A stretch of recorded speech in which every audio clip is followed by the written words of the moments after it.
the fact of the matter is, it's a fact. Some disabilities are invisible, but the way that someone else reacts to them is always visible to everybody. It's not on you if other people don't get it. Just like it's not on, me if other people, think silly things about my eyesight or whatever. If you don't like it, take a walk. The cane, the vision loss, it comes with the package. Jon Gingerich. Did I get it right? Gingerich. That's fine. See, it's the funny thing you had it earlier. I practiced before, and you even said I had it right, and then you got it right the first time. When it came to showtime, I flubbed your name. Because what I did was I told you some of the other ways that other people say it, and maybe I put that in your head, causing you to fuck it up. I don't know, but it's fine. You can call me whatever you want. All right. Well, Jon, man, I'm excited to have you and have your time right now. Thanks for coming on. Thanks.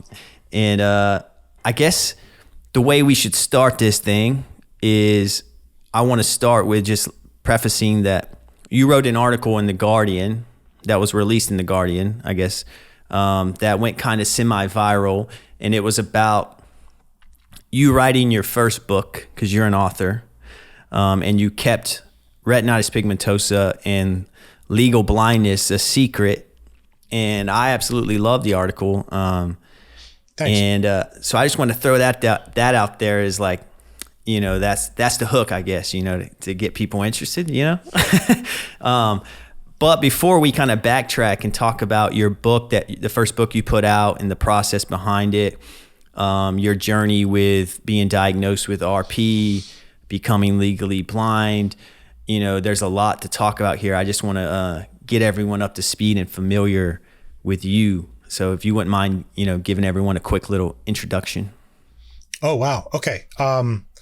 Boy, I'm always somewhat uncomfortable talking about myself. I'm always just sort of generally suspicious about people who talk about themselves. And so okay. I'm generally hesitant to do things like that. But yeah, so my name is Jon. I live here in New York City. I'm an author. I'm a journalist. I teach fiction writing. I lost most of my eyesight at this point. I have retinitis pigmentosa, as you mentioned. I was diagnosed about 10 years ago.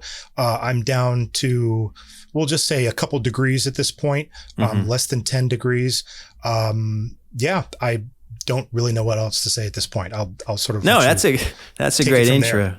Yeah. So basically, you're an author, and you have a novel out.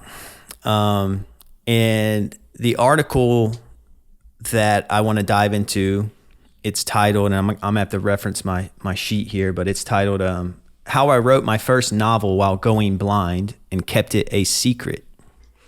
Let's talk about that article, because there's a lot in there. And I think that article does a great job at, sharing your story and your perspective. By the way, it's great writing, by the way. Thanks. It makes sense that you're an author. Thanks. But yeah, let's start with that article. How did that article come to be?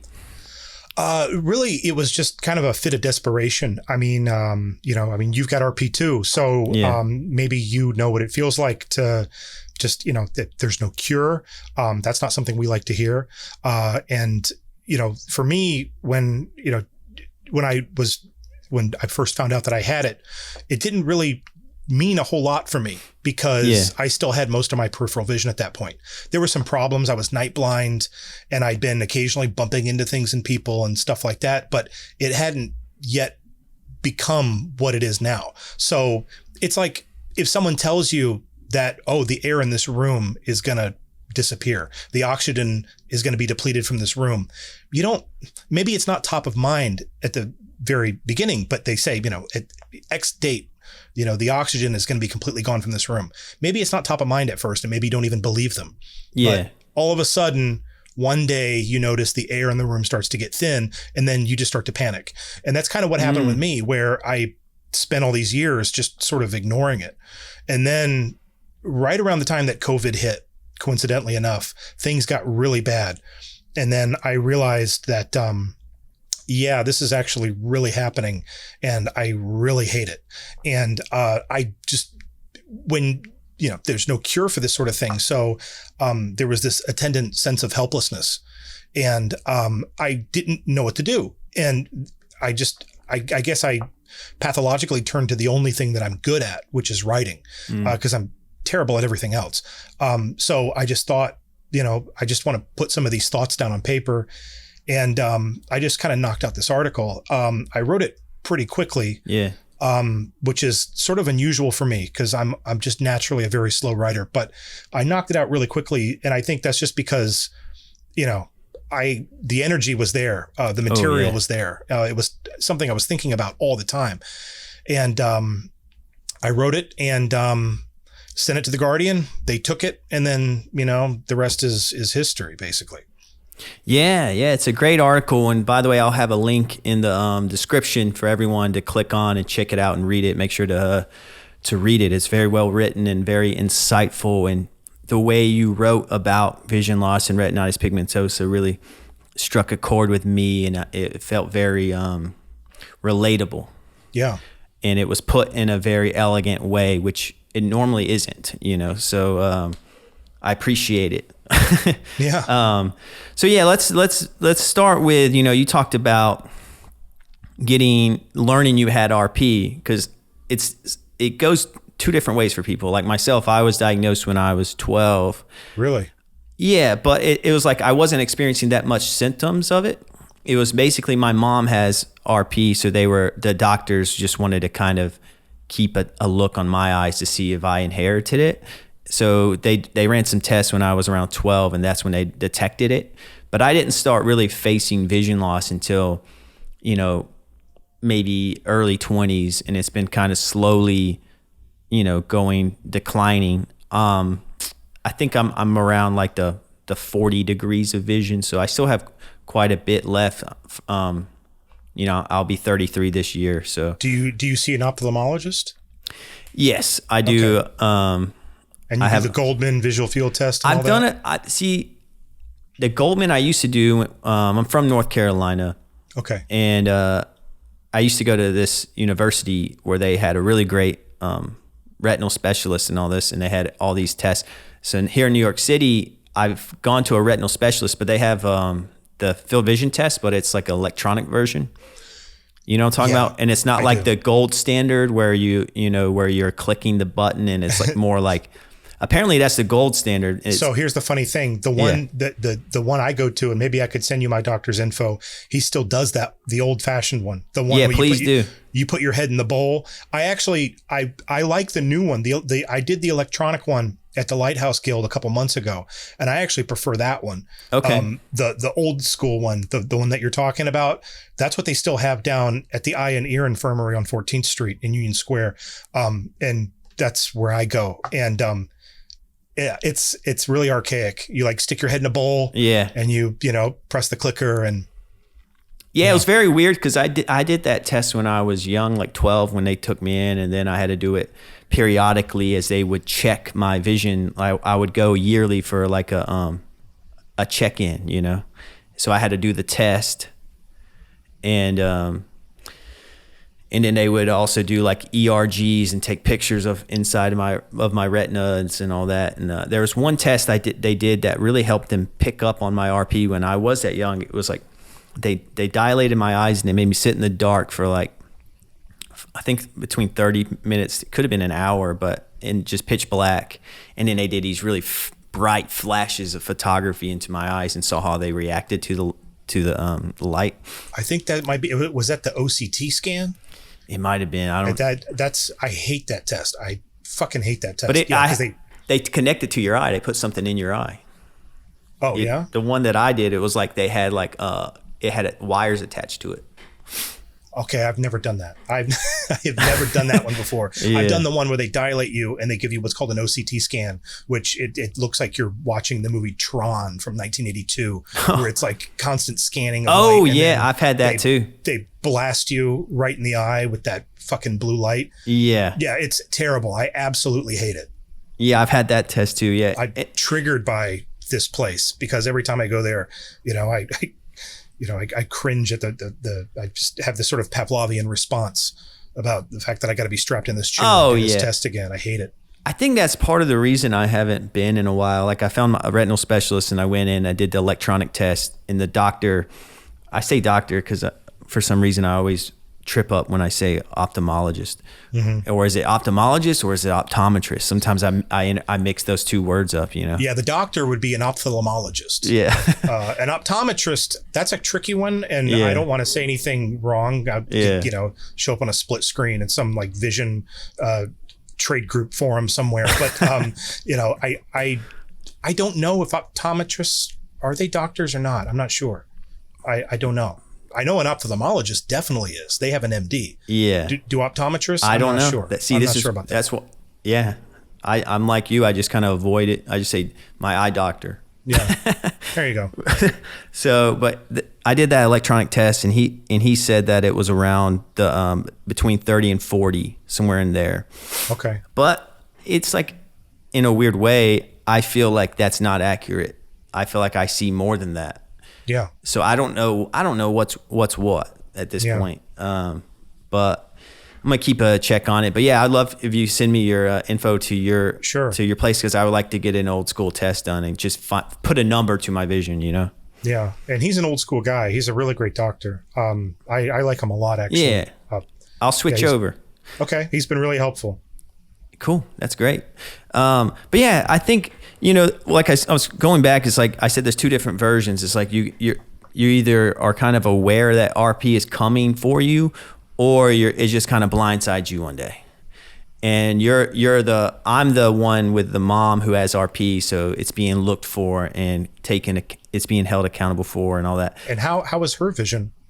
She has less than 10 and she's legally blind. Yes. Okay. I'm assuming you know what your gene type is. Yeah, I think it's SNRP 200. I think. I'll take your word for it. There's so many of them. Yeah, I did genetic testing and all for I'm PDE6A, which is a pretty rare one. That's awesome that you were able to pinpoint it. It's pretty hard for people to actually figure it out. Yeah, you have to. You know, they took my blood and they sent it off to a lab, and it really helps for things like clinical trials and stuff like that. Yeah, definitely. So your mom is legally blind, but she's still got around 10 degrees. Less than 10. I'd say it's probably, I don't know the exact number for her either. Okay. But yeah, she's legally blind, has been for probably 20 years. Wow. Okay. So, you know, my hope is I have similar trajectory to my mom, because, you know, she's 65 and still has enough central vision to where, you know, she can see her phone and bits of faces and things like that. Yeah. So they're all different. That's what makes this so crazy, is that every gene type expresses itself differently. And I'm not even convinced that they express themselves, the same gene expresses themselves the same in different people. There are also, you know, contributing external factors, exposure to sunlight, stress, whether you smoke. I mean, there's probably all kinds of stuff. I mean, cataracts. I mean, there's so many, other variables involved. Oh yeah, 1,000%. So many variables, and you know, like you said, everyone has different lifestyles and choices, and you know. So I was cruising along. I was fine, and I didn't. I didn't even think about it that much. And then it was just one day, I woke up and it was just awful, and it just hit me. And I remember sitting in my kitchen and looking over and looking at where my stove should have been. And it was just like this black void. And I thought, that's not right. There's supposed to be a stove there. And then eventually it kind of put itself together a little bit. And I knew something was just very, very wrong.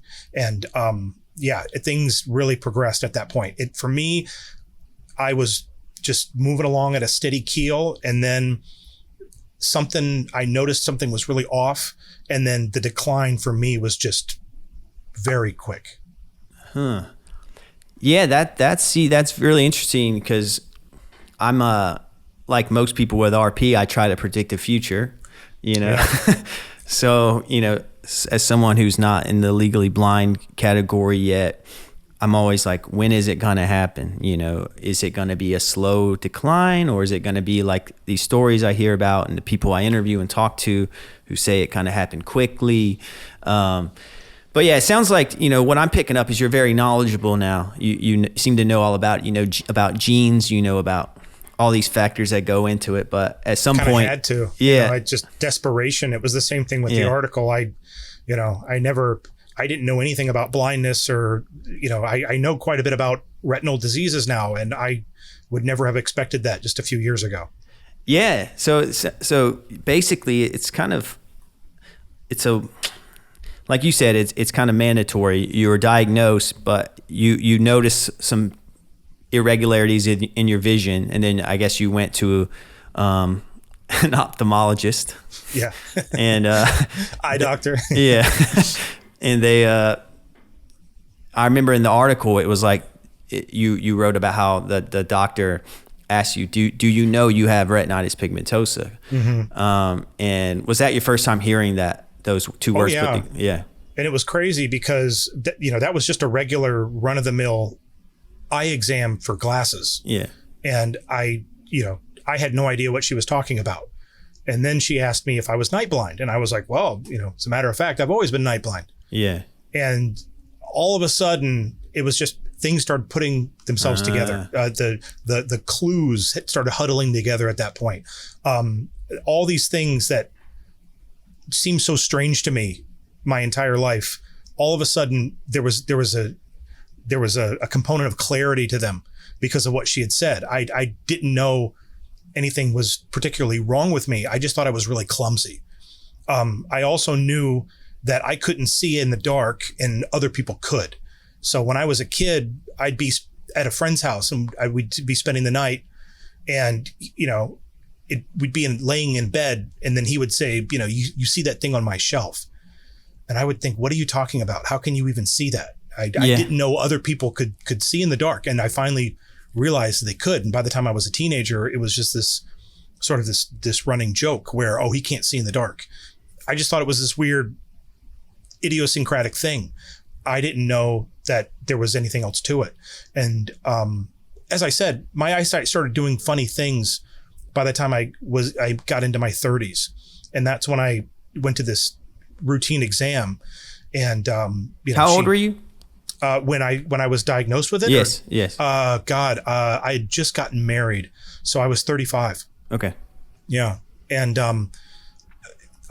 she gave it this thing a name that all these, it was like, I think I wrote in the article that it was kind of like finding a missing puzzle piece under the couch. Yeah. That's what it felt like, you know, this issue that's kind of been with me my entire life. I never knew what it was. I just thought I was either really fucking clumsy, and also I couldn't see in the dark. And then all of a sudden I realized, no, this is actually this, you know, you have this rare progressive hereditary eye disease.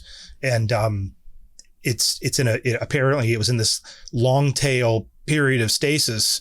And then, like I said, things just really went off the deep end a couple years ago.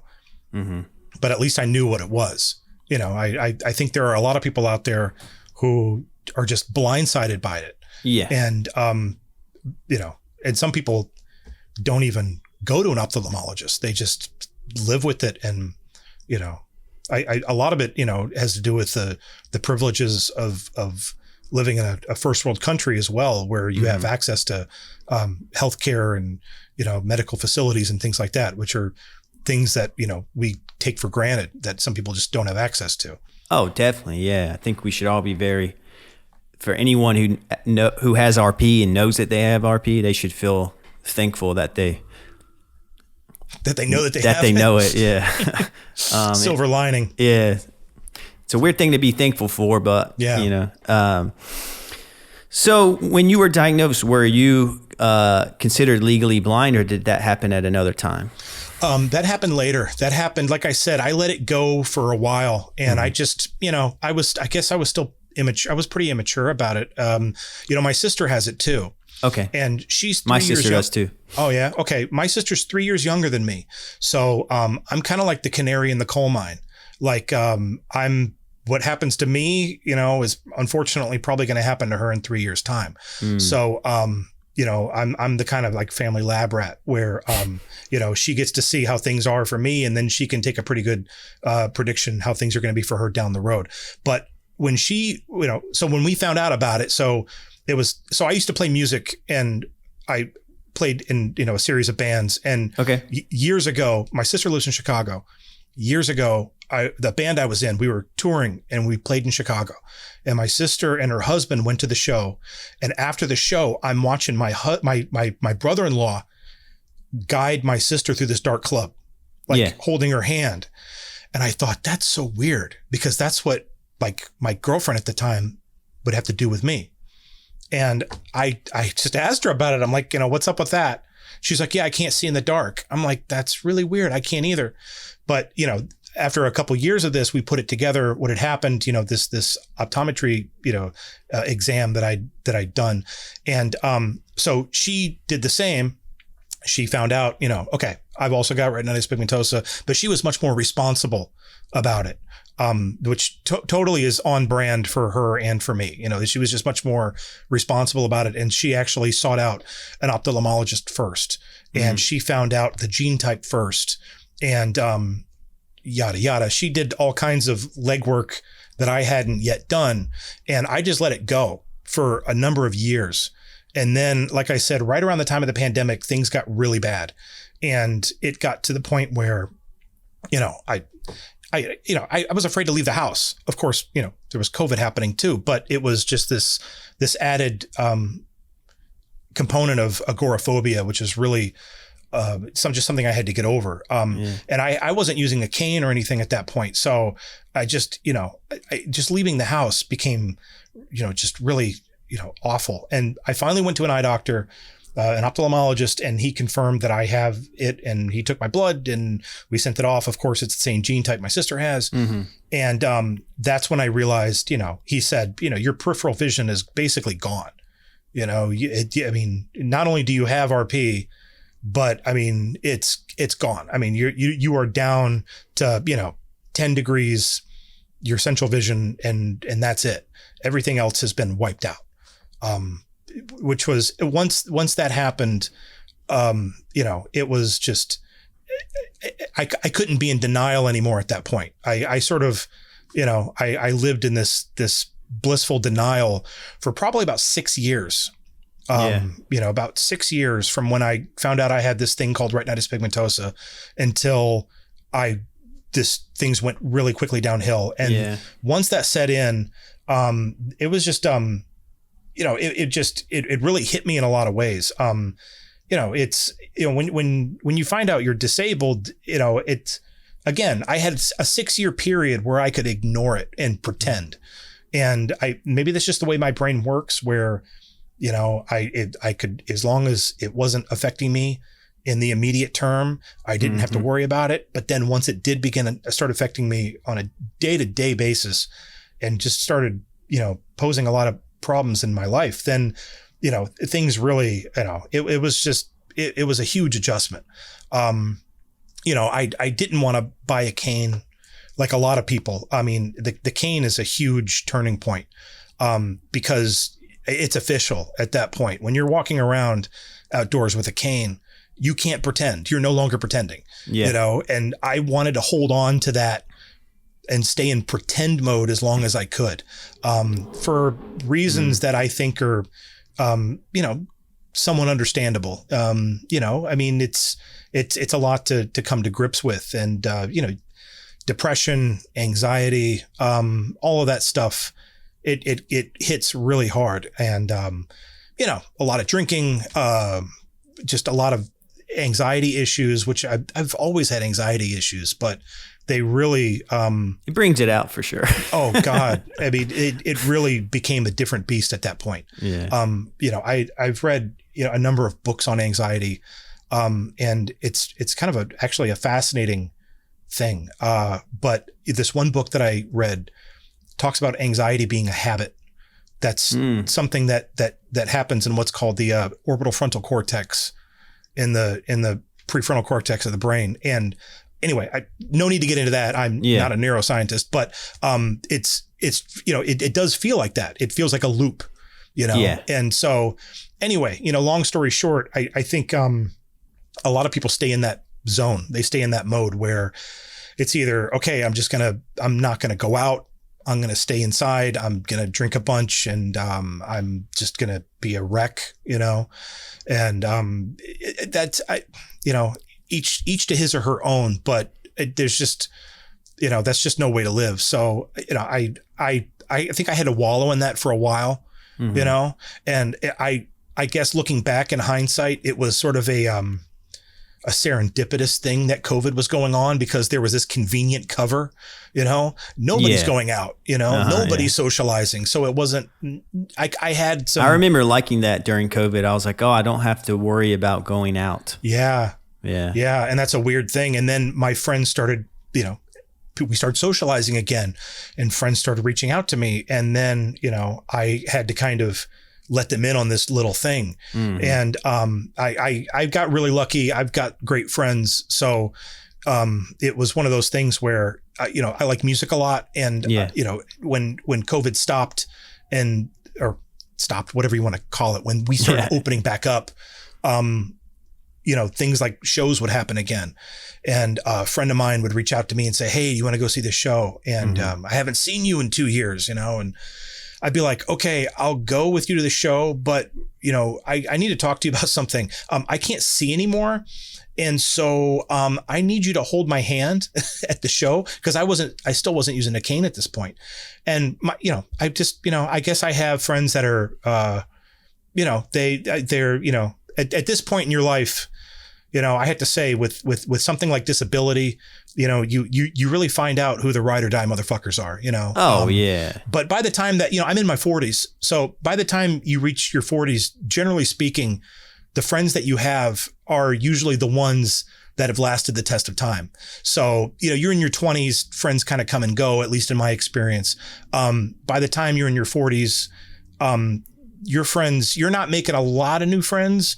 Most of your friends are like the ones who have been through everything with you. So you've kind of like really thinned the herd to the best of the best, Oh, and definitely. They were, and true to form. I mean, they were all very accommodating, so, I'd go to a show with a friend of mine and he didn't mind, he wasn't embarrassed or anything about like guiding me through this like dark room and stuff.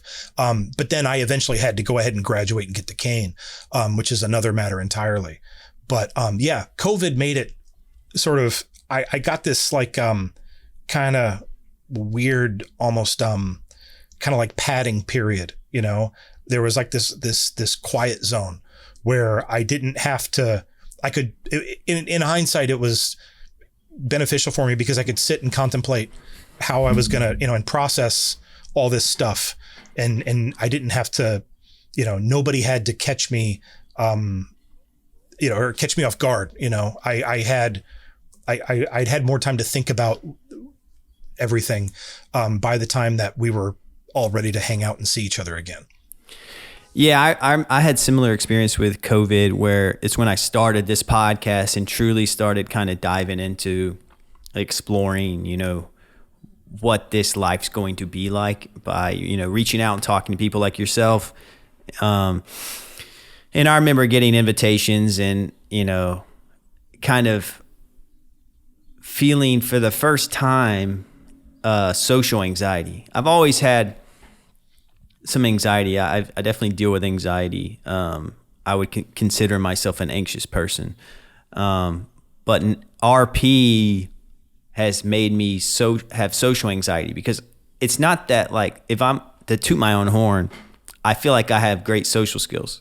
So like I can, walk around a room easy and talk to people. It's not really like, that's not my concern. With RP, it kind of took away all my confidence. Yeah. It's like, am I going to miss their handshake? Am I going to, someone comes up to try to talk to me, when that I might have trouble finding where their face is. And then once I find their face, I'm good because I can just lock in on it. But it's like, these awkward kind of body language issues or maybe accidentally bumping shoulders or knocking a drink over. Yep. Those kind of things have caused me to have social anxiety. So now when I get invited somewhere where it's not like my tight inner circle, or if it's not just me and a close friend, or if I know there's new people I haven't met there and I'm going to have to introduce myself and talk to them, I'm almost like, is it worth the overanalyzation of it in my head that's going to happen? No, I everything that you're saying is that it makes perfect sense. And it's actually, I completely identify with everything that you just said. It's exactly how I was. I saw myself as a very social person. Yeah. I was into things like martial arts, and, I liked going out, and all of a sudden, disability has a habit of accentuating certain personality traits, and it has a habit of just completely slating the rest of them. Just the smallest thing, just going to a bar, is it worth going to a bar because I'm going to knock someone's shoulder, and then, they're going to be a fucking asshole about it. And, I don't even, sometimes I would get that for going to the store, or like going to a party like you're talking about, the normal social impulses to want to go see people are completely reined in because of, the fact that you have to make a calculated risk assessment of all these visible obstacles that you haven't yet run into. It's really, it's pretty awful, actually. And social anxiety, I think, is a completely reasonable byproduct of this. Oh, 1,000%. And in a weird way, I almost get social anxiety from the fact, because now that I broadcast, RP out there, but having this podcast, but back in the day, like I kept it a secret like you did. I knew I had it from when I was 12, but I never told anyone until I was like 27. So I wouldn't tell employers. I wouldn't tell coworkers. I would only tell close friends and family. And then maybe like if a relationship started to get serious, I would tell my girlfriend at the time. But I was very selective on who I disclosed that information to. And part of that is kind of is something that's still lingering. There's like, even now that people know, now it's like a newfound social anxiety has shown up that I didn't expect to. It's all right. So I had this podcast. I talk about losing vision, but I can still see.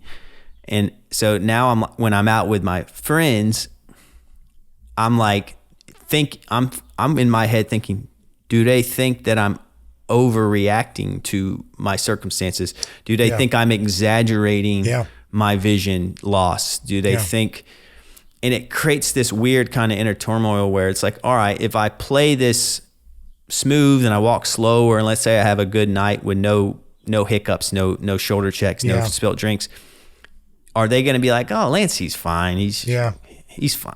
But it kind of like walking that line of like, how much do you talk about it, and how much do you disclose, and but you have to disclose it.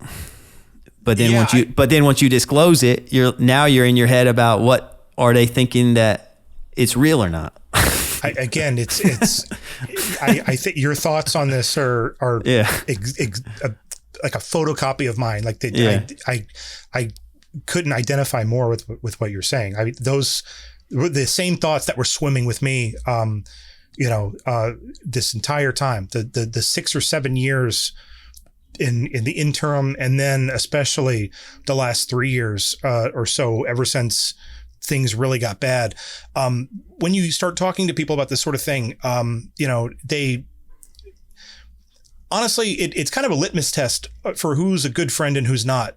To tell you the truth, I've kind of figured this one out. The fact of the matter is that, and I count myself among these people. Most of the world doesn't really understand blindness.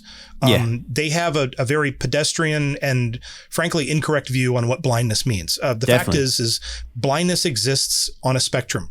It's not as obvious as a lot of other disabilities are. You have, it's not binary.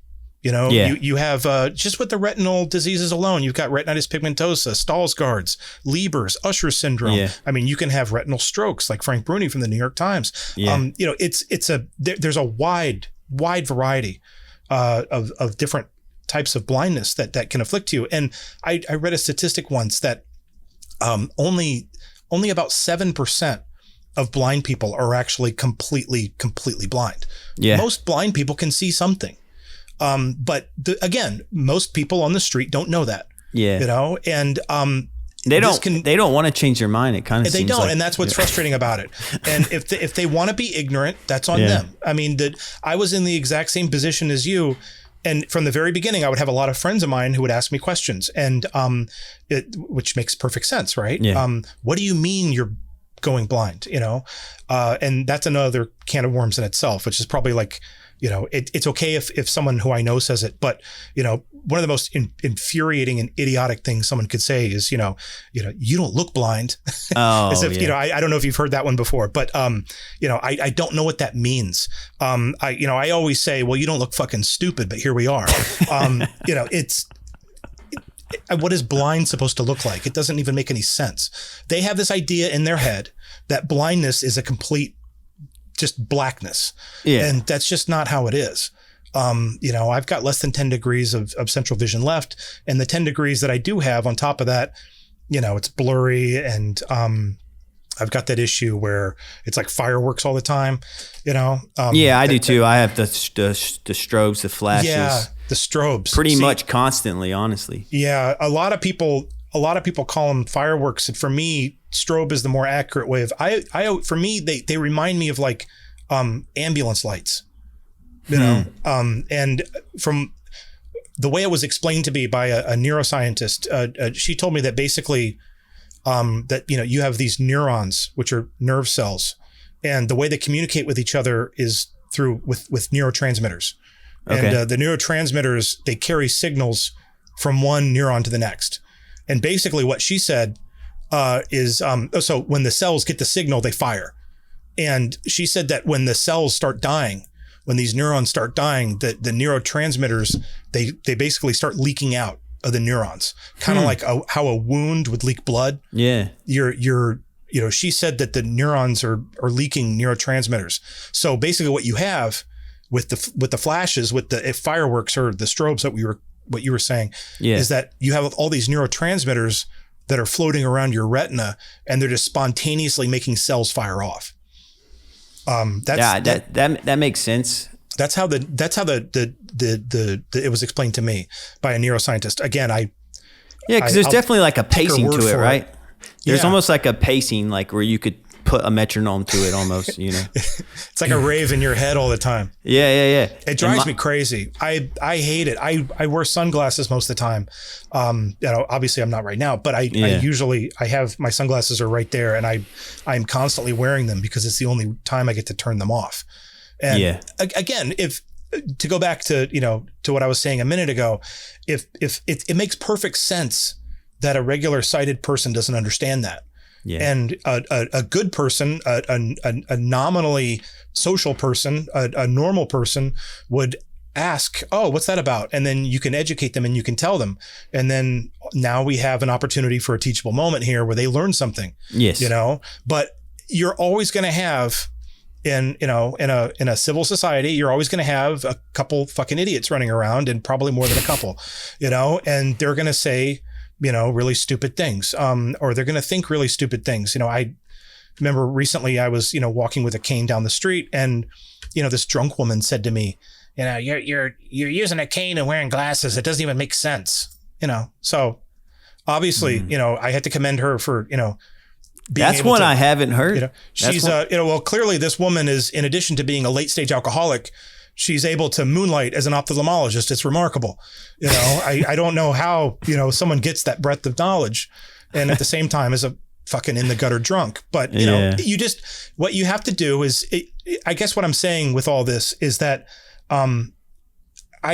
there is a very small silver lining to something like this, which, again, like I said earlier, you find out who the ride or die friends are, but also, what it's done for me is it's really sort of strengthened my resolve about just not giving a fuck, I used to be very, self-conscious, I guess, about a lot of things. And, I'm not anymore. I mean, this is kind of just like squeezed it out of me. I can't care about what other people think.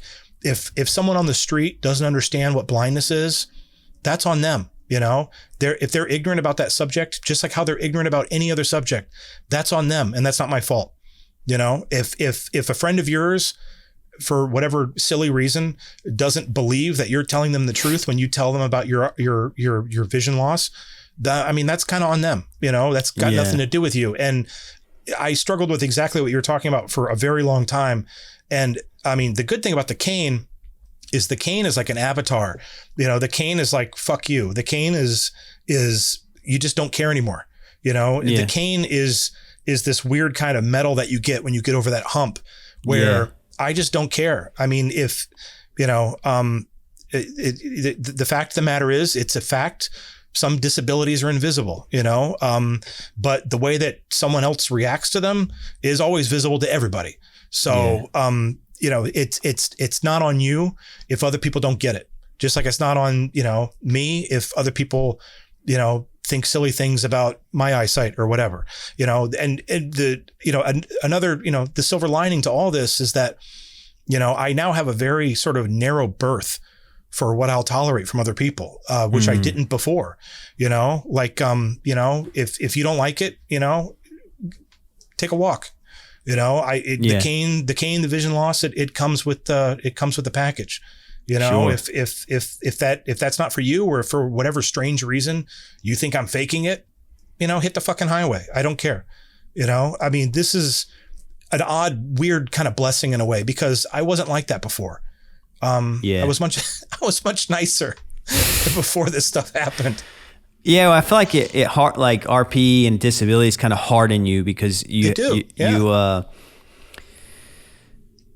it's not like, and I guess it hardens you for very tangible reasons. You're dealing with the public in unique ways that other people are not.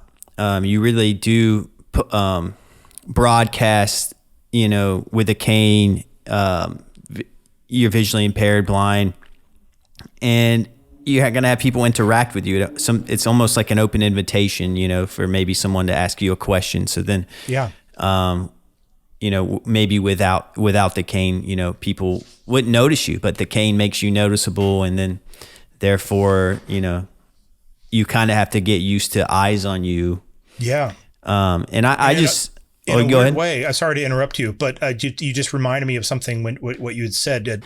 In a very strange way, it's improved my view of New Yorkers quite a bit. I've lived here for a long time, but it's not like I dislike New Yorkers. I've been here I've lived here longer than any place I've ever lived. But when you have a cane, New Yorkers, they'll treat you differently. Yeah. They will get out of your way, and they will go out of their way to accommodate you in a lot of cases, which is, there's this sort of weird new hospitality that I've discovered here on the island that I never knew existed before. I kind of got a taste of that because I just started orientation and mobility training. Oh, great. Are you doing that through the Lighthouse? Do Lighthouse, actually. Yeah, I got... Can I ask who your instructor is? Carol. Oh, okay. Mine was Diane. I don't know if you ever met her before, but no, I haven't met. Carol's wonderful. I got trained there too. I got awarded this grant. Since I'm not legally blind, I had to apply for a certain grant. But my theory was I just wanted to go ahead and get the training done, because maybe it's a fault, maybe it's a good quality. I don't know. I guess we'll find out. But I'm like, all right, if I can plan ahead, and if I can go ahead and get the cane training, down and done, when the time comes for me to use it, hopefully it won't feel so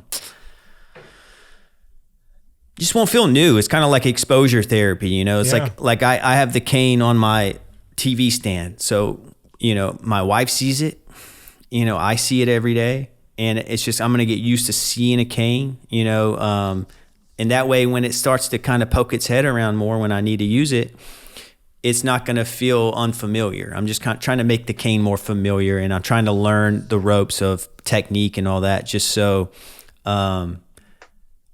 it's not hanging over my head. Because sometimes I'm like, I need to learn. So now I'm just like, all right, let me just learn. But yeah, I've been outside around my neighborhood, learning with the cane with my instructor, and I've had people move out the way, and so I've experienced that very little.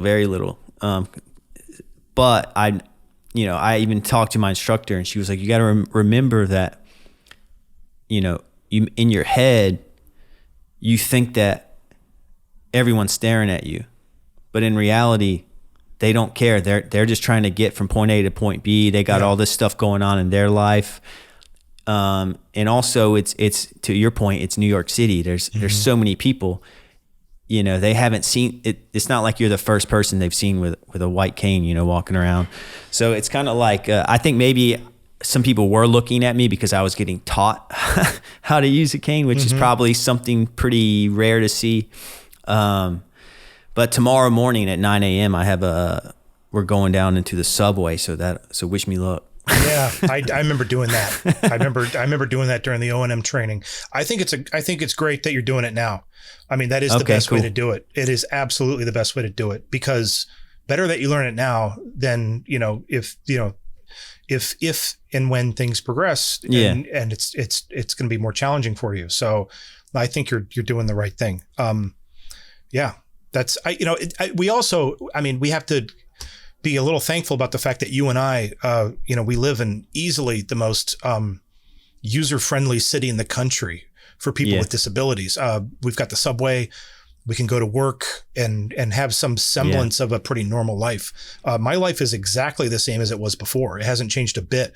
I take my daughter to school every morning. Nothing has changed. Yeah, nothing has changed at all. I just have this accessory with me. That's it. Yeah, and me and my wife, we want to have children too, or at least one, I'll say. And I get in my head about that, because I grew up in rural North Carolina, and you drive. It's driving. I grew up in a very driving centric part of the U.S., which is basically the entire U.S. Yeah. So my brain's like hardwired for that. And sometimes I'm like, it's like I love New York, but I am used to, the rural side of things too. So I'm like, but sometimes I get kind of annoyed that, like, if I wanted to move somewhere, outside of the city, then I'm going to lose all this accessibility. So, it's pros and cons types of thing. But yeah, I definitely am very, I feel very grateful for living somewhere where I can take the subway, and I don't drive anymore. I gave up my license. I just have the classic just ID. Yeah. And and my life has been great here. I'm very, I can't give it the city enough credit, I guess, for my independence. It's also I kind of like that there's 8 million people, and because I feel like there's less pressure to no one. Basically, at the end of the day, no one gives a shit because you're one of 8 million. So it humbles you in that regard. Exactly. So I think it'll be a good fit for me as I inch towards legal blindness, or start using a cane. I think it's gonna, versus like in a small town like where my mom still lives. If she were to bust out a white cane, it's like not many people have seen that before. So it is going to be like, ooh, 100%. And so, I'm from the Midwest, and like Rust Belt kind of area. And it's the same way, you stand a much greater chance of being stared at, in the heartland, with the cane than you do on the streets of New York City, because no one here cares. They've got, people are just living in their own head. And besides, they just saw something much crazier happen 20 seconds ago. So, the other thing is that, you know what I mean? Like, they just saw some fucking nutbag do something ridiculous on the previous block. Yeah, so exactly. What do they care about some guy with a cane? Yeah. But I think another thing is that you have a community here as well. I mean, you and I live in the same city, and we both have the same rare eye disease. Mm-hmm. So, I mean, that's two of us right there. And I know that there are many, many, many others. I mean, I have met people with RP who work at PR agencies. I've met people with RP who work at universities. And obviously you have a resource like the Lighthouse Guild on the Upper West Side, which I don't know how much time you spent there, but I mean, you go there and like the first time I went there, I was a little out of sorts because it was a new thing for me. Yeah. And again, it felt like another step in the journey of coming out of this disability closet where I felt kind of weird being there. Like, why am I here? I know why I was there. It's because I'm legally blind. But now when I go there, so I go there once a week. And when I go there now, I just feel comfortable. You walk in the door and everybody's got a cane. And I mean, everyone's got RP, stalls guards, ushers, Liebers, you name it. And you don't feel uncomfortable anymore. You feel like you're among, people with the same experiences that you've been through. And there's something very comforting about that. And also, I'm even going to say empowering, so the Lighthouse Guild they have a whole floor that's, they have a medical wing and they have counselors. So I go there once a week for, I see a therapist over there. Oh, really? And it's fantastic. And everybody there is just like me. And I didn't know that existed. Oh, yeah. And is it obvious question, but does it cost you anything? It doesn't for me because, well, that's a good question. So I'm legally blind. So the New York State Commission for the Blind, they sent me a card. It's a month-long process. I don't know if you've looked into it, but the state. Oh, you got a card that I got a card in my specifies wallet. that you're legal. See, I've always tried. I tried to figure that out before. So you can. I mean, what happens is that you have to apply for it, and I can send you the info if you want. You got to apply for it, and then what they're going to do is they reach out to your ophthalmologist, and then there's a whole. Shit, I just hit the microphone. You're good. There's like a whole bunch of back and forth. They have to, your eye doctor will confirm, yes, he's, got this vision loss issue. And once the paperwork goes through, they stamp it. And what it will get you is, it'll get you free O&M training, which you said you got a grant for. You could also get an eye-seeing dog. I'd love to have one, but unfortunately the cat in my apartment is not going to allow that. They'll give you, the transportation, they'll offer to give you free transportation if you want. I don't need that. Okay. I take the train. They'll bring adaptive tech to your work if you need it. They'll do all kinds of stuff. I think this is one of the benefits of living in a city like this. It's a state by state thing. So I'm assuming there are some states out there that don't have these services or won't pay for them, but New York definitely will. And, so also there are tax benefits too. Not much, but the counseling you need all the help you can get here in New York. The counseling thing, I'm actually not sure that I'm not positive. I don't know. I don't think the commission has anything to do with that. I think that's my insurance. Okay. But that would be very helpful for a lot of people. 100%. I mean, I needed it. I mean, that was part of that whole thing I was telling you about, when you go through that denial phase and you're just sitting around feeling miserable and sorry for yourself. And I think that's completely natural, but it certainly wasn't doing it any good. I needed to get a grip. And seeing a therapist was really, God, it was incredibly beneficial for me. I still go every week. Yeah, I encourage therapy. I'm one of those people who encourage it, and I do. I use BetterHelp, and I have a counselor I talk to weekly. Oh, okay. But she's not in the visually impaired world. But I will say this: talking to my instructor Carol, it's like she knows what information to feed me when I'm doing the training that calms me down, because I guess she just knows the natural thoughts that go on in people's minds when they're doing this training.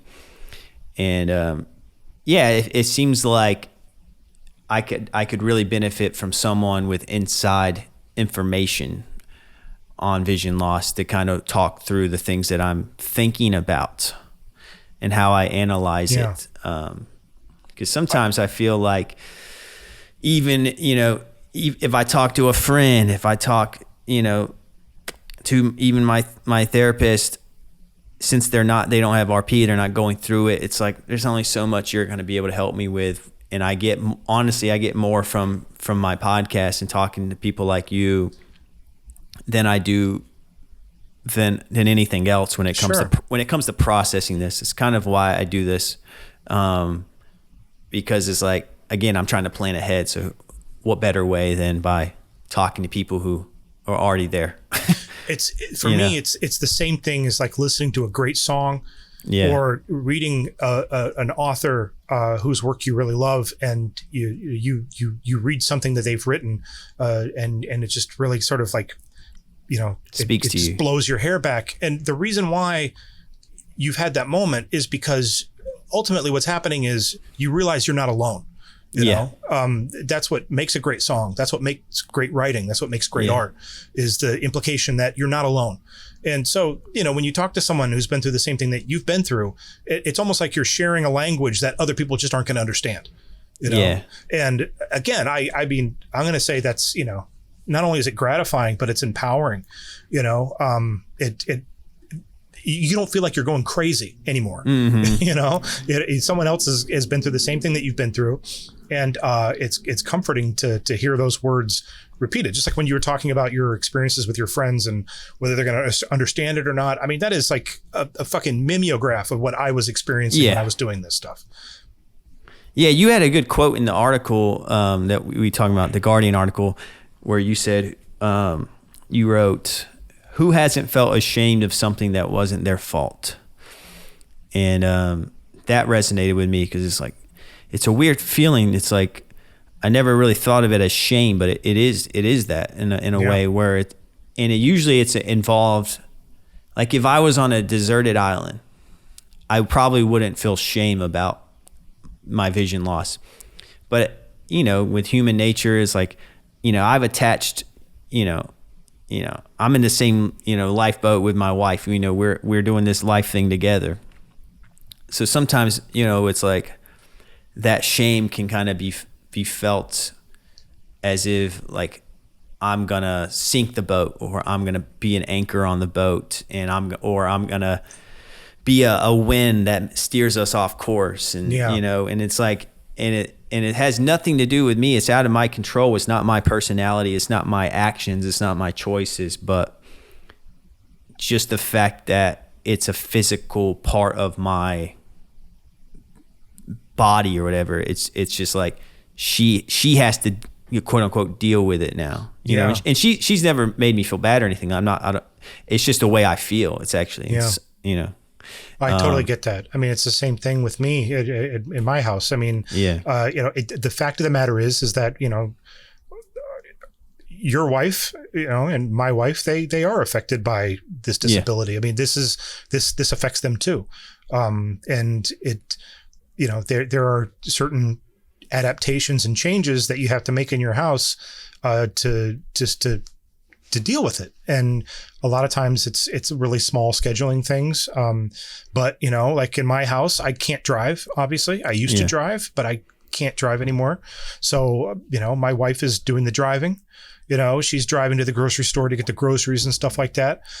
Anytime we need to drive our daughter to the doctor, my wife has to do that. I mean, it didn't used to be that way, and it really, you feel, there's this lingering thought where you can't help but feel like a burden, sometimes, which is, that is it's a fucking horrible thought. But again, I think it's a completely reasonable and natural one for you to feel.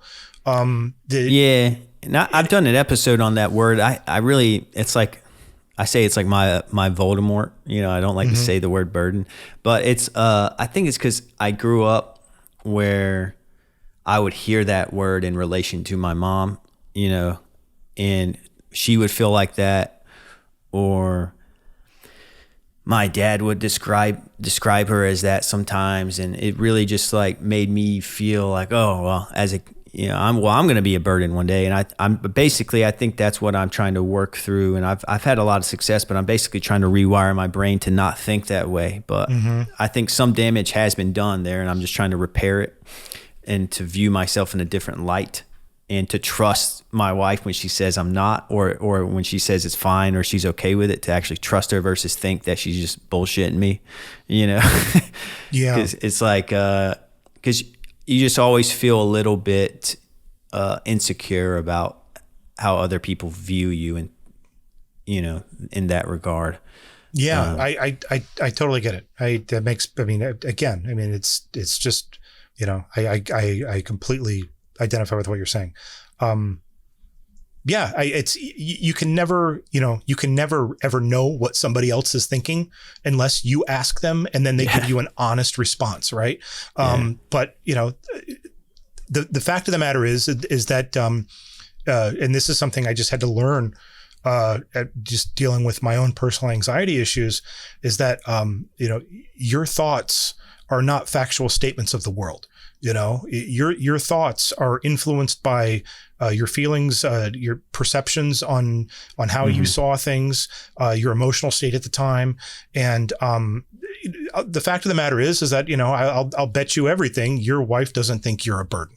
Yeah. But at the same time, it's easy for me to say that, like, prescriptively, when I deal with those same feelings myself. Yeah. You know what I mean? But, I feel, again, we are lucky that we live here and that we're dealing with it in such a way that, we can have some, modicum of normalcy, at least as far as going to work and stuff like that. I mean, you're not bumming rides from people to get to work, probably not living in New York. Definitely. If I was still living in Ohio, that would probably be the case.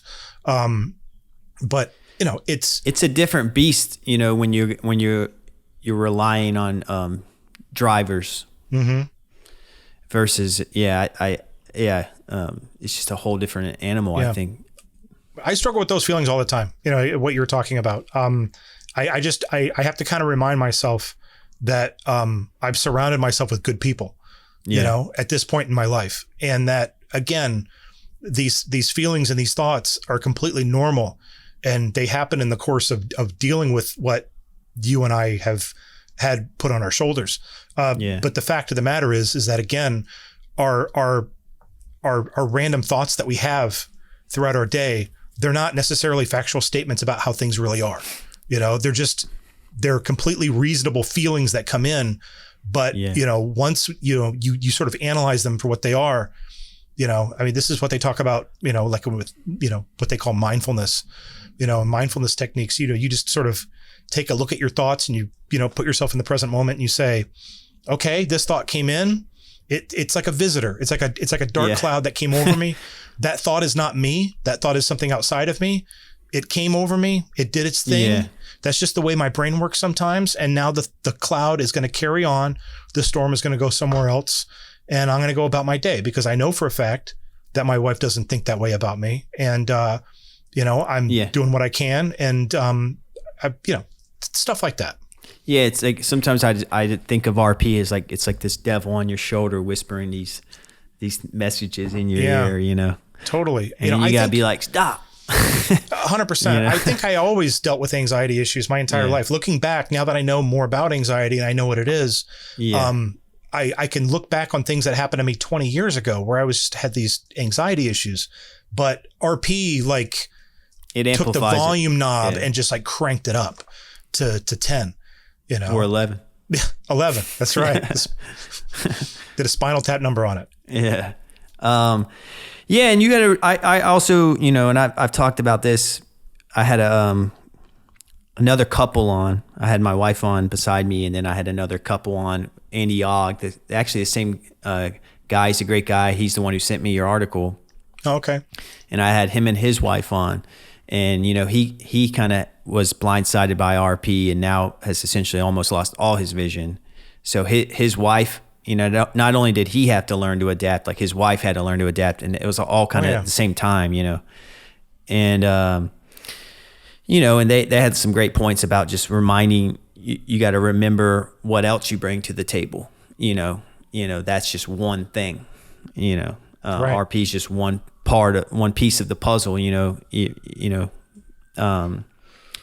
so yeah, it's just, I think it's just learning to manage that voice and reason with that voice in your head, I guess. Yeah. But it takes some work. And I always tell people, it's not going to solve itself. So you can put it off, but it's not going to like repair while you're sleeping. You're going to actually have to face those thoughts. You're actually going to have to analyze those thoughts, think deeply about those thoughts and understand why you're having them. It takes some work. So, whether or not you want to, if you want to have more control over the way you view yourself and have more of just internal peace, you just got to put the gloves on and do some mental gymnastics and work on yourself. I can't express that enough, that from me starting this podcast and having periods before that where I kept it a secret, and now I'm talking to people, getting cane training. Just now, after doing all of that, I'm still not even close to feeling like completely at peace with it. So it's an ongoing thing. Yeah, I mean, I wish I could. If there is an end to the rainbow, I haven't reached it. So I mean, I don't think there is. Yeah, I don't know if there's ever a period where you're at peace with it. I mean, if there is, that's great. I'm glad to hear it, but I haven't gotten there yet. I still find myself doing things that I thought I was kind of over with. Just little silly things. I ran into this guy the other day in Midtown. It's really weird that you run into people on the street in Midtown Manhattan who but it does happen. I ran into him on the street, and I haven't seen this guy for 6 or 7 years. He works at the main library. Yeah. And I had my cane with me. And I mean, everybody who knows me knows about what happened to me at this point. But this guy, I haven't seen him in a while. So I guess, I just didn't, but I still found myself kind of doing this thing where I almost wanted to I was kind of like folding up my cane a little bit, which is, I don't know why I was doing that. Like, I mean, he sees the thing. First of all, it's ridiculous. It's right in front of him. He can see it. And like, what would me folding it up and putting it, like, what would I do with it? Like, would I stick it in my pants? Like, I don't know what I was trying to do, but it was this weird, almost like this instinct to again, there was like this last little vestige of pretending, that I guess was still rattling around in there somewhere else, even though everyone knows about it. Yeah. And I guess that would be grouped in with that, social anxiety feeling of, because, it's social media is great because in that regard, in the sense that you can do a post and you can kind of let a lot of people know at one time. But it's not going to catch everyone. So, even when I was doing the cane training in my neighborhood, I went a block or two over because I was afraid that people were in my neighborhood that I see were going to see me with the cane. Yeah. And then at one point, I thought I saw my downstairs neighbor walking towards me, and it fucking threw me off hard. Mm-hmm. I basically stopped, and I basically pretended that I had a question to my instructor, and I basically looked away. I didn't want to make eye contact. Yeah. And I don't know if my instructor knew, but I really just for whatever reason, I froze up in that moment, and I didn't think I would. I thought I was going to be cooler than that, but I was like, no. Yeah. Don't see me. I totally get it. I totally get it. So I know there's going to be a lot of those moments. And, it's just, I guess, like most things, you just can't predict. Some things you can, I guess, but sometimes you even surprise yourself. Yeah. There is a great amount of, there's an incredible amount of freedom though, and just not giving a fuck. And I think that, this is one of the rare gifts that this thing can give you is it can really sort of, it's like a master class in not giving a fuck. Like once you can get over this, I just, your capacity for giving a fuck just really goes down, I believe it. And I think that the reason why I was so afraid of someone seeing me was having to explain it. That's part of it, but not really. I think it's more of the fact that they see me walking around without it. So what are they going to think? Again, it goes back to that point where I always think that people think that I'm exaggerating it, or it's like, well, I see him every day. He walks with his dog. He doesn't have a cane. So why is he doing a cane now? He doesn't need that cane. Well, why is he doing, and I think that thought concerns me more than even, being identified as someone who's becoming legally blind. Yeah, I totally get it. I totally get it. I mean, you're sort of making all these simulations in your head about possible little judgments they could be making against you. But again, I mean, they don't have your life and they don't know what you're going through. So I mean, you could ruminate about anything that they could be thinking at any particular time. I mean, what are their thoughts on trickle-down economics? Well, who gives a shit? What are their thoughts about, former Soviet bloc, countries? I mean, who cares? I mean, it's not, their thoughts are not your responsibility, and that's something that took a long time for me to get over too. I had the exact same scenario that you're talking about. They just saw me walk down the street yesterday and I wasn't using a cane, and now they see me using a cane. Do they think I'm going to a Halloween party or something? Or do they think that, I'm going hiking and this is some kind of weird, like hiking stick or like what, it's not on me. I own no responsibility for what other people think. That's on them. And the biggest trap you can get into is letting them take up precious real estate in your head. I mean, I can't tell you how many times I went through exactly what you're talking about. Taking my daughter to school. I used to walk her to, I still take her to school every day, but at the very beginning, when she was in kindergarten, I didn't have a cane. And then all of a sudden, one day I'm showing up with a cane and people are giving me these weird looks, and now I'm thinking, okay, these parents, what do they think about me? Do they think I'm like pretending to be disabled? Why would anybody do that? But, everybody was really nice to me, and that's the other thing is that we have an impulse to conjure these worst case scenarios in our head. They're being nice you think they're being nice because they're feeling bad for you kind of thing. Yeah. Most of the time people are actually very reasonable and nice and friendly, and when people would come up to me and ask me why I had the cane, it was out of genuine concern. It wasn't because they were concocting this bizarre scenario in their head where I was somehow pretending to be disabled. Because who the fuck does that? Like what in the world would anyone gain by pretending to be disabled? It doesn't even make any sense. But anyway, I mean, the fact of the matter is that even if they are entertaining these idiotic thoughts, I mean, that's just born out of their idiocy. That's not on you. It's easy for me to say this right now, but I went through that exact same scenario that you're talking about. Every time, every single thing that you've brought up is just like a mirror example of things that are mirror image of things that happened to me. Again, I got to this point where I just stopped caring, and there with that came a much needed degree of clarity and thankfully some relief. Would you say a little bit more freedom for your headspace? Oh yeah. I mean, I still get it. I still deal with it all the time, but I can't waste time thinking about what other people think. I mean, I every day from the moment I wake up to the moment I go to bed, I'm hearing thoughts that I don't agree with. I mean, you get on social media, especially, you're going to, there are idiots of all stripes out there saying all kinds of idiotic things. And that's on them. That they own those thoughts, it's none of my business. I mean, other people can be as stupid as they want. It took me a while to get over the fact that if they're thinking something negative about me, or if they're thinking something untrue about me, it doesn't affect me.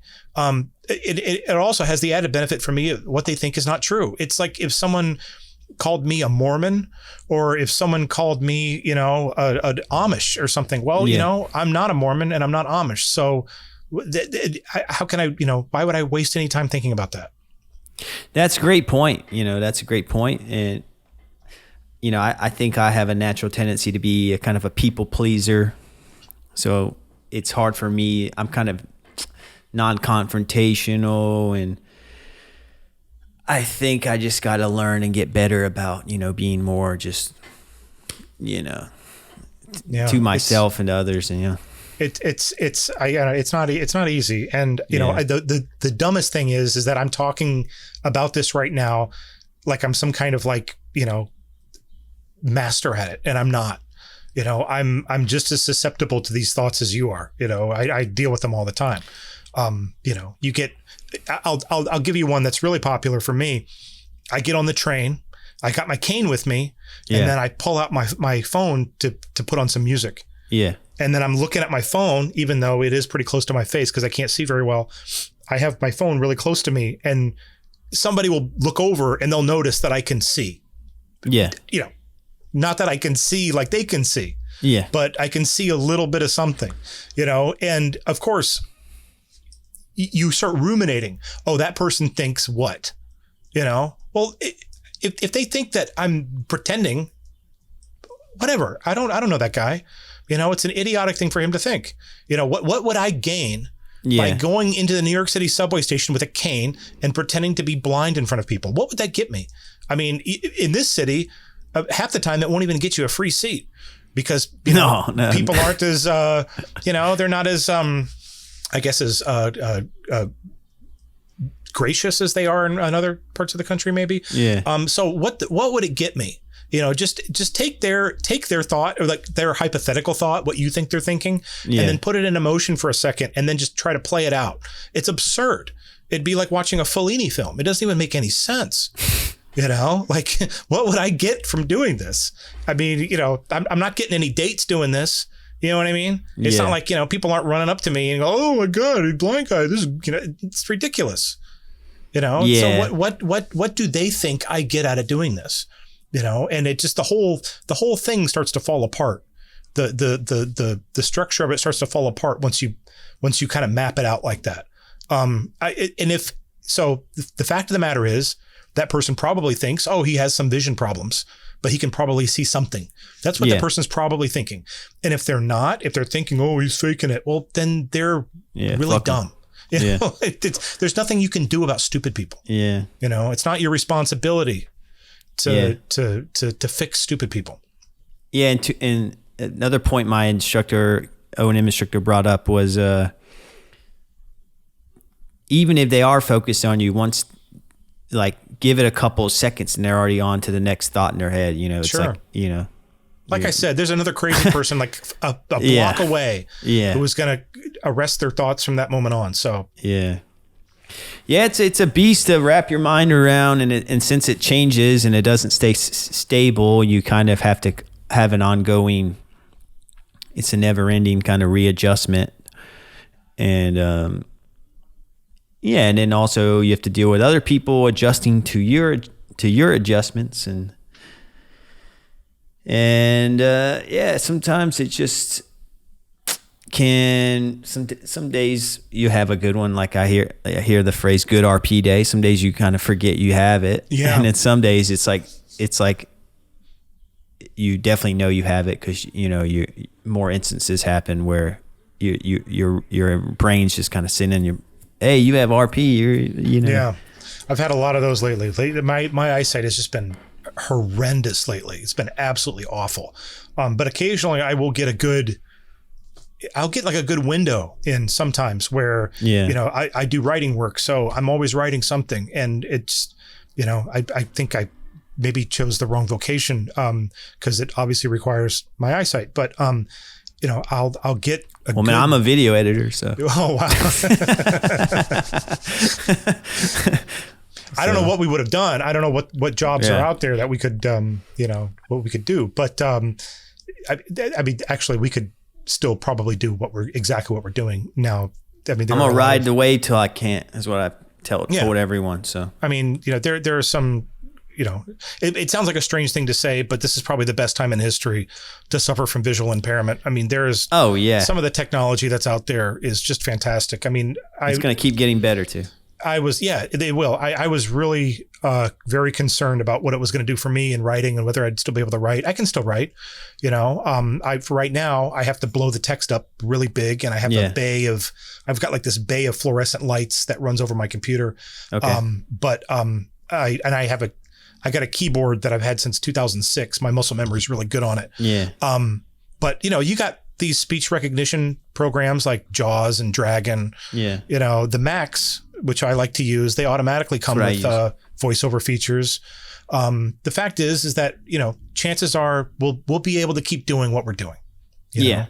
For the longest time, that was my biggest concern. I was like, I'm going to not have a job. Sure. I was like, I'm not going to have a career. And then also I thought, no one's going to want to date me or marry me too. But I have already checked that box. So I'm good there. There you go. I think these are completely reasonable concerns. Yeah. What's frustrating, I think, is sometimes those thoughts that come to you in the small hours, like what you were bringing up. I mean, they're kind of dark thoughts, but then you start getting down on yourself for those thoughts. I don't know why. I mean, those are completely reasonable thoughts to have. Right? Yeah. I mean, isn't that a completely reasonable thought to have? I think so. Yeah. It's just natural to ask those questions. Yeah. Sometimes I get frustrated when people are like, why do you think like that? It's like, you telling me you wouldn't think like that? Yeah. I mean, you go through it, like you try it out and let me know how it affects you, or the classic, you can't think like that. Well, I do. Give it a shot, dude. Like try it out. Try it out for a couple years and get back with me. I haven't had to, I've been pretty lucky about that one. I have to say, I had these like little mental exercises in my head about things I would say if a family member or a friend, kind of acted that way. And I never found myself in that position ever once. I guess I just got really lucky. Everybody, who I'm around is very understanding. And I've never, I have had really bad days and really bad times. And I've, everyone has sort of their kind of reaction to it has been, I totally get why you're upset. I understand why you've had these thoughts and these feelings. Like, I'm sorry this is happening to you, that kind of thing. Yeah. It's kind of hard to argue with someone who's bringing that, Oh yeah. Yeah. You just want to feel, you definitely don't want to feel like you're being babied, but you also definitely don't want to feel like you're being misunderstood either. Right. Or having your thoughts diminished or diminished. Yeah. So it's a weird place. And sometimes people mean well, but it comes off incorrectly and then you interpret it wrongly. So you got to give other people some wiggle room too. You had a quote in that the Guardian article. It was I reminded myself that change is rarely handled gracefully. Yeah, and I think that kind of describes exactly what we just talked about for the past hour. Yeah, you're right. And it's just you kind of have to be gracious with yourself, and it changes. There's another quote where it's. Change will feel like loss or something like that. I was talking about how we all experience loss to some degree, and I think I wrote something to the effect of we're a collection of small losses. So this is I don't know. It's again one of those rare things. One of those small silver linings of this is that it has sort of, widened my capacity to think about what other people are going through. Yeah. It's not like I was completely oblivious before. It's not like I didn't care about disabled people before this happened to me. That's not the truth, but I just wasn't top of mind. Exactly. I didn't think about it that much. Yeah. And, now of course it's something that I think about constantly. And, I think in after all this happening, I'm more in tune to being mindful about other people's experiences, because the fact of the matter is that everybody, to some degree or another, is walking around with some kind of weight on their shoulders, and it's invisible. You can't see what it is. It could be anything. It could be a disability. It could be economic hardship. It could be, past some kind traumas. Absolutely. Some kind of discrimination that they've faced. I mean, the fact of the matter is that you don't know. And it's one of those weird things. It's kind of like when you go to see a therapist and you have these thoughts that are brewing around in your head all the time. And you go to see a therapist and you sit down and your therapist asks you a question and you start talking about something. And next thing you know, out of nowhere, you break down, and you ask yourself, you're like, where the hell did that come from? Yeah. And the fact of the matter is that that's been inside you the whole time. Yeah. That's been on your shoulders, and you've been walking around with it on your shoulders every day of your life. And there's something about talking it out that sort of gives it legs, Definitely. And just that process can really, again, widen your capacity for empathy for other people, because just like how it did for me, you begin to get a glimpse into the fact that you're not the only person walking around with this loss. Other people, it's something that affects everybody, and none of us really get out of this alive. We all lose a couple pieces along the way. So, it really opened my eyes. That's a funny thing about vision loss. I can't help but pun constantly. I'm always, punning, this has opened my eyes. I'm really in the dark on this issue. Anyway, it has really sort of, it's made me realize that, we're sort of bound by our capacity to experience loss. Oh yeah, 1,000%. It's a simple phrase, but I think it's worth, saying. And I don't mean it to diminish our experiences or others' experiences, but everyone has something going on. Everyone has something. Which sometimes you feel like you don't want to compare. Hey, my problems are harder than your problems. Right. And, it's like everyone. It's just a loser's game. I mean, having a hardship competition with other people, it's just not gonna work out well for anybody. But some people are definitely more fortunate than others. I think that's very obvious. And but yeah, I think you just got to remind yourself that everybody has something, and that no one's perfect. And it can be invisible, just like RP can be invisible. You wouldn't know it. Yeah. 100%. But yeah, I think. I definitely don't want to have this podcast in. I want you to be able to promote some things. I wanted to get into your book, but maybe I'll definitely have a link down in the bio if you want to purchase Jon's book. But I'm not much of a salesman, which is good news for everybody. I'm a terrible salesman, and So here the article that I wrote in The Guardian. It was about how I was writing my novel while going blind, and I didn't tell my publishers because for reasons that you already went into. It's what are they going to do? Are they going to not want to publish the book? It's really hard. It's really hard to get a book published, and I felt once I got my foot in the door, I didn't want them to close the door on me. So I didn't tell them that I was experiencing this after they acquired my book. In hindsight, I think that was really a mistake. And, they're good people. So it's not like they would have done that to me anyway, but, it is what it is. So anyway, I do have a book out. This is my book. It's called The Appetite Factory. This is my novel. This is the book that I wrote while I was experiencing vision loss. Obviously experiencing more of it now, but I'm continuing to write, and I have a short story collection that I've completely finished. I don't know when that's coming out. They're just things that are out of my hands. I have another novel I'm working on now. And you have a website too, where everyone can find all this. It's just my name. It's JONGINGERICH.com. You can find all kinds of sundry good things. I'm always writing something or another. I got another short story coming out this summer in an anthology.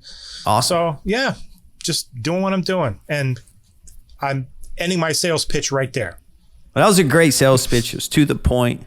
It's my personal style of selling. I'm kind of like you. I don't like pushing, but I have links to all that in the show description. So I'll make it easy for you. Just go click there, and definitely give the Guardian article a read. Especially if you have RP or some sort of retinal or vision loss, or disability. I think it's kind of universal. It covers a lot of universal, things. So, and then obviously give his book, The Appetite Factory, a shot, because we didn't really get into it, but that book's kind of about secrets too. 100%. Yeah, I didn't consciously mean for it to be that way, but I was writing the book while this was happening to me, and the main character is kind of doing exactly what I did. He's pretending that he doesn't have this thing when he does. Oh, before we go, I want to ask you one last question. What is Blind Delicious? I just made it up. I didn't know what to put in my bio, so I just wrote, the little silly things that you put in your bio. I live in New York. I'm a writer, and I didn't really want to write blind because there's a whole thing with that. Yeah. Do I get to say blind because I'm not 100%? Sure. So I for a while it said legally blind, and that just seemed kind of boring to me. Okay. So I just it is hard to describe it, right? It is. Yeah. So I just wrote, Blind Delicious. He's Blind Delicious. People can take that for whatever they want. No, that's hopefully awesome. maybe someone could write a song about it. Yeah, I saw that when I was looking at earlier. I was like, Blind Delicious. I've never heard that word. I said I'll have to ask him about that. I just made it up. That's awesome. But Jon, man, this was wonderful.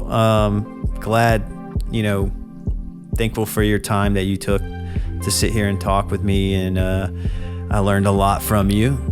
And I encourage everyone to check out Jon's writing. Again, the links are in the description. Cool. Well, hey, thanks for having me on. I really appreciate it.